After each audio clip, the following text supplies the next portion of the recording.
转速越高越费油。就比如说我这台车，现在停在原地，转速大概是900多转，将近1000转。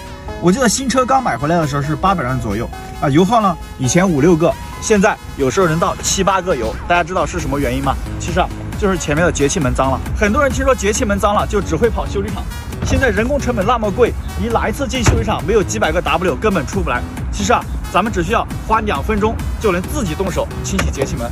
这个就是节气门，它安装在斜正箱的下边。为什么美国家庭都能自己动手保养汽车？很多人说是因为他们动手能力强，我表示不服。要说动手能力，咱们不比老美他们强吗？首先，咱们来拆掉这个斜正箱，只需要用手轻轻一拔，就可以把这个斜正箱给它拆掉，然后放在一边。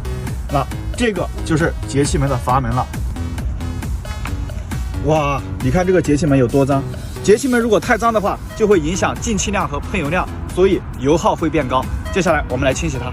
首先打开点火开关，然后用一块砖头压住油门踏板，压住以后，节气门的阀板就自动打开了。然后把这个节气门清洗剂喷在抹布上，接着用毛巾把节气门阀板周围的脏东西给它擦掉。哇，你看真脏！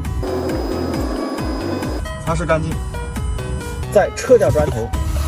最后把这个盒子给它安装回去，同样不需要任何工具，用手往下轻轻一按，就安装好了。下面咱们进到车里，发动车子，看看转速到底有没有降低。如果有的话，大家帮我点个赞。刚才洗节气门之前转速是900多转，来，我们现在再来看一下，现在这个转速已经恢复到800转左右了，基本上是新车的状态啊。油耗呢肯定也会降下来。怎么样？洗节气门是不是特别简单？关注我，每天学点汽车知识。